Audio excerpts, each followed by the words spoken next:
Bienvenidos nuevamente a Entre Líneas, el programa de opinión de la Universidad de Medellín. En esta ocasión nos acompaña el doctor Jaime Tobón Villegas. Jaime Tobón Villegas nació en Río Negro en 1919. Estudió su bachillerato en el Liceo Antioqueño y en 1947 se graduó de abogado en la Universidad Libre de Bogotá. Entre 1967 y 1968 fue alcalde de Medellín. De 1974 a 1975 fue gerente general de Empresas Públicas de Medellín. De 1982 a 1983, alcalde de Río Negro. Durante 6 años, desde 1988, fue rector de la Universidad de Medellín. Además, se desempeñó como director de la Cámara de Comercio del Oriente, fue asesor del gobierno para el Oriente de Antioquia y años más tarde fue director de la Asociación Colombiana de Universidades, ASCUN. Actualmente ejerce como asesor de proyectos de Planea y en el 2003 recibió la Cruz de Boyacá de manos del presidente Álvaro Uribe Vélez. Muchas gracias, doctor Tobón, por acompañarnos en esta oportunidad a su casa, a la Universidad de Medellín y a su programa Entre Líneas. Doctor Tobón, para 1991 usted era el presidente de ASCUN, de la Asociación Colombiana de Universidades. Quisiera empezar preguntándole cómo fue el proceso de participación que tuvo ASCUN y dentro de ASCUN para la articulación de la propuesta que presentaron a la Asamblea. Perdóneme, doctor Álvarez, pero yo sí quiero quitarle unos segundos para expresar mi reconocimiento y agradecimiento por estar en la Universidad de Medellín. Con los años de la universidad completé yo 16 años metido en las universidades, más 18 que gasté tratando de aprender algo. Porque la persona que no sigue vinculado a la universidad completamente está fuera de órbita. El tipo tiene que estar pendiente de la universidad, que es el sitio donde pienso yo que debiera ser el eje de todos los planes de desarrollo de cualquier comunidad, así sean las nuestras. Apenas estamos empezando a ver las universidades investigando, haciendo exámenes de capacitación, de competencia, etcétera, porque primero nos dedicamos fue a enseñar y a transmitir conocimientos, pero no a hacer investigaciones, que es lo que responde a las unidades. Sobre esto hablaremos también un poco más adelante, porque yo quiero notar y es que siempre digo que yo tuve muchos compañeros que pasaron por la universidad pero no entraron. Entonces, para mí la gran satisfacción es que la universidad me llame a cualquier cosa, así sea a hacer un mandado o a contestar cualquier pregunta.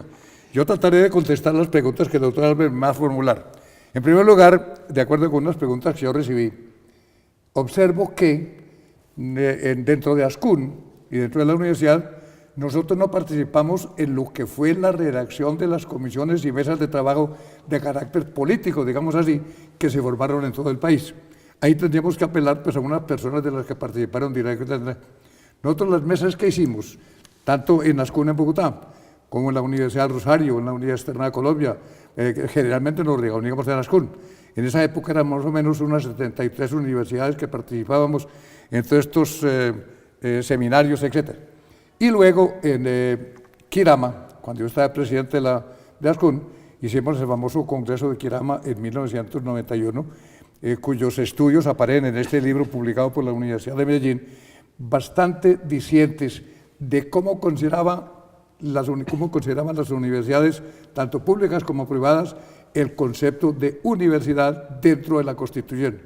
Antes hicimos algunas y posteriormente ya de la Constitución hicimos ya otros trabajos importantes. Recuerdo que en ese momento hubo, en 1992 tal vez, algunas presentaciones importantes y finalmente en la Escuela de Altos Estudios de Kirama con el doctor Jorge Rodríguez se plasmó una reforma constitucional que el doctor Jorge Rodríguez había contratado con el Parlamento colombiano y se hizo lo que se llamó un prospecto de constitución federalista para el país. Ese es un proyecto que vale la pena que lo tengan en cuenta, lo que están haciendo una investigación muy importante, porque tanto en la Constitución del 91 como en esta que se hizo en el 98, como en ese contrato con el gobierno, siempre se habló de lo que es la autonomía la autonomía regional y la capacidad de las regiones, municipios y departamentos, si habían de seguir como tales, para que tuvieran la autonomía suficiente desde el punto de vista de decisiones, política administrativa, política económica, etcétera, que tuvieran la participación. Sin embargo, a pesar de que la Constitución lo dice, nosotros seguimos todavía en muy malas condiciones desde el punto de vista regional. Usted observa, por ejemplo, lo que le pasa a Antioquia con las 4 famosas autopistas. Estamos pendientes todavía de que Bogotá haya visto bueno y para llevamos fracasado 4 o 5 puntos. Pues son herramientas extraordinarias y por una falta de darle mayor capacidad a las regionales. Y estamos creando una serie de cúmulos de ciudades muy grandes, usted el caso de Medellín, por ejemplo, Bogotá, etcétera. Las megalópolis. En donde estamos pensando cuál es la ciudad que queremos. Una ciudad más humanizada, más viable. Medellín está completamente cuestionada, Bogotá ni hablar. En este momento Naciones Unidas está estudiando una posición muy importante, qué quieren los países de ciudades. Por ejemplo, Hong Kong, por ejemplo, Río de Janeiro, por ejemplo, Singapur, ¿cómo se llama? Londres, Tokio, ciudades en el Brasil, esta que Sao tiene Paulo, 22, Sao Paulo con 22 millones de habitantes, México con 20 millones, Argentina no tiene mucho, pero tiene 10 millones. Exacto, son ciudades que se van aglomerando y van abandonando un poquito las ciudades. Entonces hay que definir qué ciudad queremos para prestar servicios, acumulando las entidades, las personas en unos cubículos muy pequeños, etcétera, sin que sea una ciudad debidamente humanizada. Los áreas territoriales, los campos verdes, etcétera. En fin, hay una serie de inquietudes sobre ese particular, que es lo que estamos viendo nosotros en el caso colombiano. De allí que en las reformas que nosotros propusimos, hablamos de todas estas cuestiones de tipo general para que la constituyente de 1990 tuviera en cuenta. Sin embargo, creo que con la composición que se hizo, pues no llegamos a tener unas condiciones como las que se previeron. ¿Por qué? Porque la Constitución del 91, la Constituyente del 91, se formó con una serie de grupos que tenían más interés de tipo personal de grupo, y por eso es por lo que aparece una frase muy común, y es que la Constitución del 91 se convirtió en una colcha de retazos. Y es que los 340 artículos debieran ser 14 o 20, como la Constitución de Filadelfia del 76, que son unas bases fundamentales con unos criterios generales, y de ahí se deducen ya las reglamentaciones que son las leyes. Ese es el problema, pasamos a un código constitucional y no a una verdadera constitución, como regulación fundamental yo tengo del Estado. En la Constitución la cantidad de artículos que por darle gusto a los que intervinieron en la constituyente, de un artículo sacaban 4, 5, 6 o 10 párrafos y se han convertido en unos verdaderos reglamentos que el artículo queda naturalizado completamente. Tengo multitud de casos completados en eso. Doctor Tobón, ahora después del corte hablamos exactamente del problema de ese problema de la educación y del problema de la autonomía universitaria, pero sí, ahora tenemos que hacer una breve pausa. En un momento regresamos a Entre Líneas, el programa de opinión de la Universidad de Medellín. Vamos ahora a unos breves mensajes institucionales.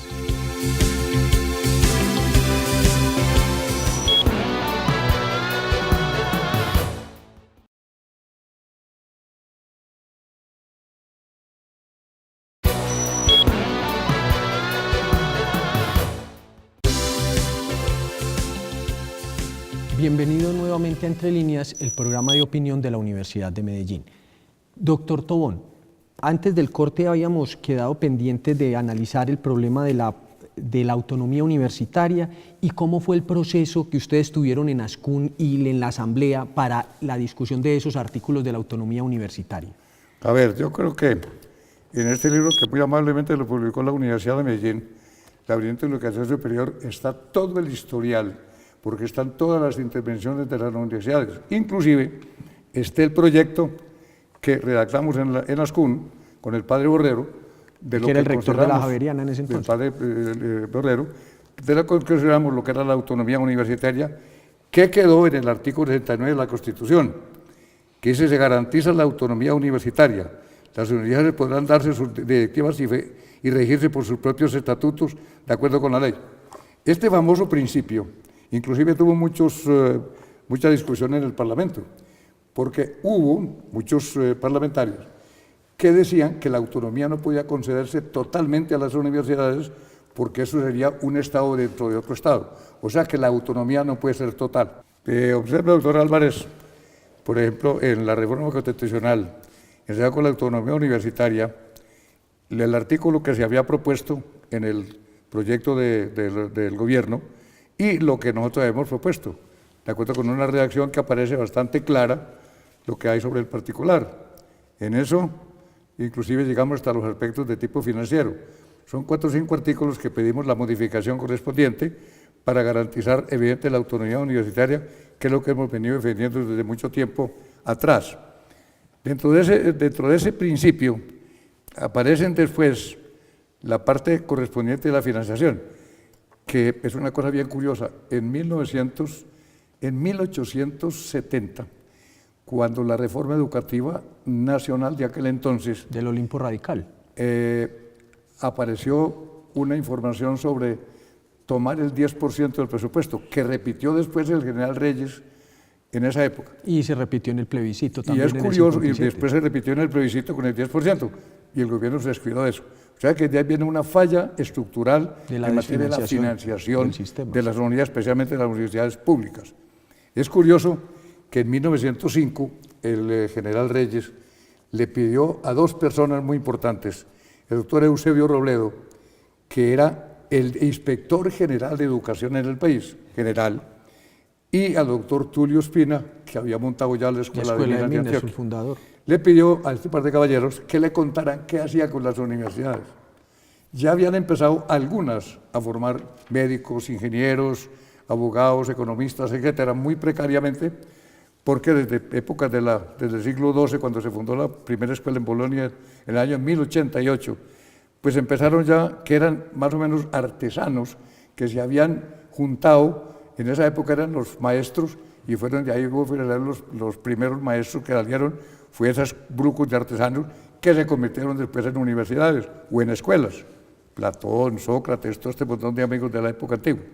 Entonces, dentro de eso, aparecen estos ciudadanos y le dicen al general Reyes: hemos estudiado el problema educativo colombiano y, como empieza la industrialización, cancele todas las facultades que tiene y dedíquese a hacer los talleres de estos institutos populares. Técnicos y tecnológicos. Los tecnológicos, como el Tecnológico Pascual Bravo, el Tecnológico José María Córdoba. El ITM, que era la escuela, la Universidad Popular. Creo que todo eso, dedíquese a eso. ¿Por qué? En ese momento empezaba la industrialización del país y lo que se requería del país era meterse desde los años 80 hasta 1920, meterse en la parte industrial para tener la tecnología y la adecuando a lo que tenían en Inglaterra, lo que tenían en Francia, especialmente en Alemania y en Inglaterra, que eran los 2 más industrializados en ese momento. Entonces hay consecuencias muy claras sobre ese particular, en donde ha habido la tradición de la necesidad de capacitar a la gente. Ahora viene, en la época ya final de la Universidad Colombiana, que estamos apenas en la etapa en donde empezamos a distraer el 0.16% en investigaciones en ciencia y tecnología. Es imposible que un país salga adelante. Todos los escritores modernos sobre educación general ratifican que mientras Colombia no entre en un proceso de investigación, de innovación, de tecnologías y demás, no podemos salir adelante con lo que tenemos. La parte fundamental va en la educación como base sustancial. El general Bolívar, por ahí en 1823, dejó una máxima que yo apelo mucho a ella, diciendo: los países avanzan hacia el progreso de su grandeza en la medida en que camina su educación. Desde esa época, 1823. O sea, tenemos una serie de principios fundamentales y en eso se basa todo lo que hicimos en ASCUN, precisamente para defender la Universidad Colombiana. Hay una tesis del doctor Federico Mayor, en donde habla, en el año 90 hicimos un congreso en México para ver los parámetros para este nuevo siglo, y entonces él se hacía la pregunta: ¿la universidad para qué? Y empieza a hablar de la universidad, lo que tiene que ver con el desarrollo de las comunidades, el desarrollo económico, social, político, etc. Y termina diciendo que la universidad es para formar formadores, porque no es simplemente para repetir, sino para crear conocimiento. Para generar conocimientos, e incitar a los estudiantes a que tengan la investigación y hagan conocimientos, que no es tanto el profesor para repetir en una cátedra unas materias que las encuentra hoy día, las encuentra pues en la televisión, en la red, en internet, en todo eso. No, la parte importante es crear la mentalidad en el discípulo para que éste haga investigación, se preocupe por todos los problemas del país, cuál es su génesis, cómo es la solución de los problemas. O sea que hemos cambiado radicalmente la situación de la universidad antigua a la universidad moderna. Y en eso me parece que hemos adelantado bastante. Colombia está en eso, la Universidad de Antioquia, la Universidad Nacional, la de Medellín, la Bolivariana, el Externado, los Andes, etc.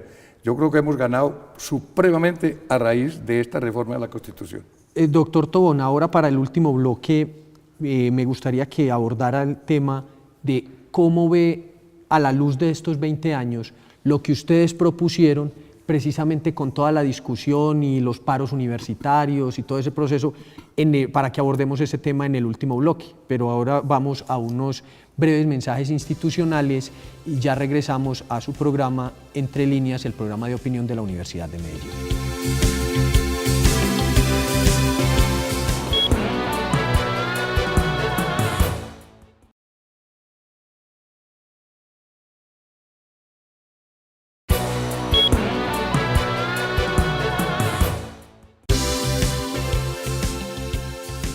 Bienvenidos nuevamente a Entre Líneas, el programa de opinión de la Universidad de Medellín. En esta ocasión nos acompaña el doctor Jaime Tobón Villegas, con quien estamos discutiendo acerca de la universidad y el papel que tuvo la universidad en el proceso constituyente de 1991. Doctor Tobón, ¿cómo ve usted a la luz de estos 20 años, del momento de aprobación de la Constitución a hoy, ese cambio, o si vio un cambio importante o si todavía ve muy precario el papel que tiene la universidad en la esfera política y cómo ve ese papel de la universidad en la sociedad colombiana? Yo creo que hemos avanzado bastante. En materia de educación, en materia de salud, en materia de obras públicas, nadie puede negar de los años 90, 91 a la época de hoy el crecimiento de la clase media económica, cómo hemos logrado bajar un poquitico la pobreza, la miseria, etcétera, aunque estamos muy mal en todos estos. Pero en la misma Constitución, pues no lo ha permitido. ¿Por qué?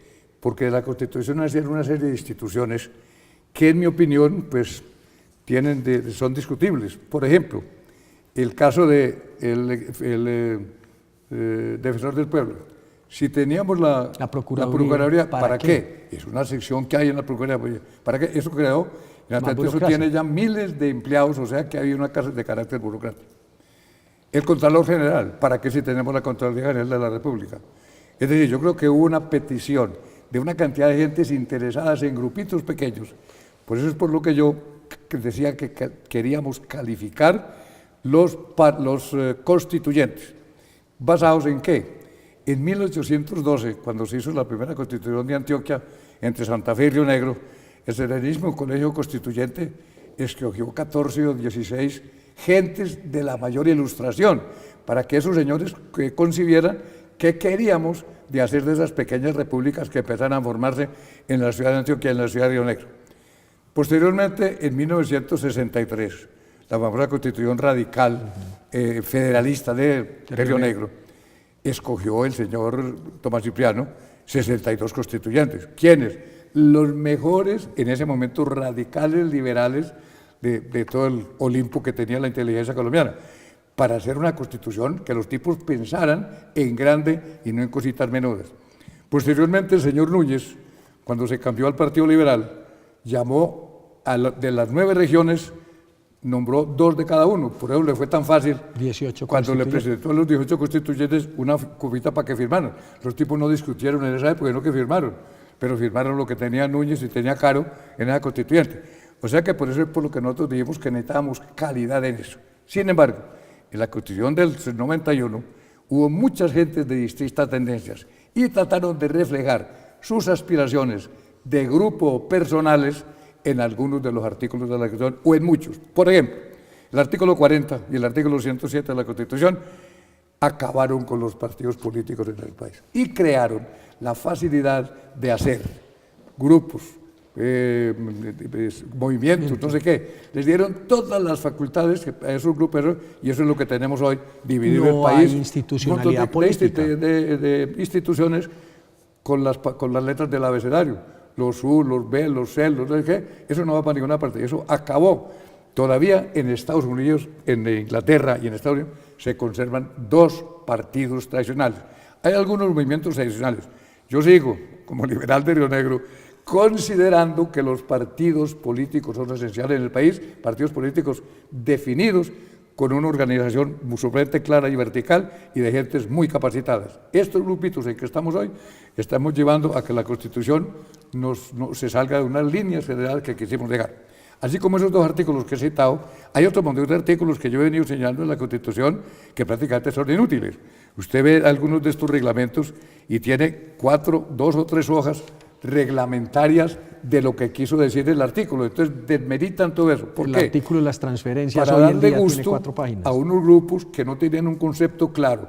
Por eso Álvaro Gómez Hurtado, aquí tengo que contar su anécdota, conversando con él en alguna ocasión, después de la constituyente le pregunté, doctor Álvaro, ¿cómo hizo usted tan godo para firmar con el doctor Serpa y con el doctor Navarro, y con el señor Navarro Wolf, firmar esa constitución? Y me dijo, vea, doctor Tobón, lo que pasa es que tuvimos que hacer muchos esfuerzos para poder lograr sacar lo que íbamos a sacar. Acepto que eso es una colcha de retazos. Yo creo que fue él que inventó esa frase, después aparece por mucho, pero creo que él, por lo menos él, así me lo dijo, una colcha de retazos. Entonces, por tratar de darle gusto a un montón de gentes, llegamos a 340 artículos de la Constitución, podemos dividir, y así le puedo citar yo multitud de artículos en la Constitución que no tendrían sentido ni oficio, además porque fueron acabando con los principios generales que había. Y están esos que les cité, por ejemplo, lo de este grupo del artículo 254 de la justicia, ¿la Fiscalía o el Consejo Superior? El Consejo Superior.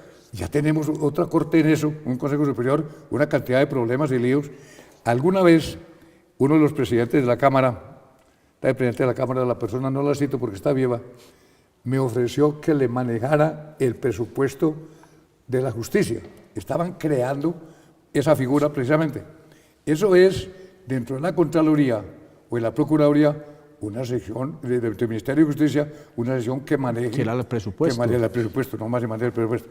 Sobre esa cosa de la justicia yo le quería decir una cosa que hemos insistido mucho, por lo menos yo personalmente con todos los ministros, y es que hoy día el país necesita 5 ramas del poder público.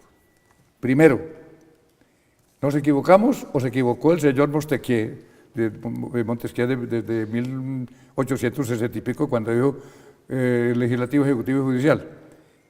Yo creo que él no pensó cuál era la jurisdicción que le iba a dar. Para mí, la justicia es el primer renglón del poder público, porque usted, sin una arquitectura jurídica, usted no tiene ni Congreso, ni Parlamento, ni Ejecutivo, ni cosa política. No tiene control. Entonces yo he querido plantear, inclusive con algunos ministros he mandado documentos sobre eso, de que la justicia sea el primer órgano del poder público.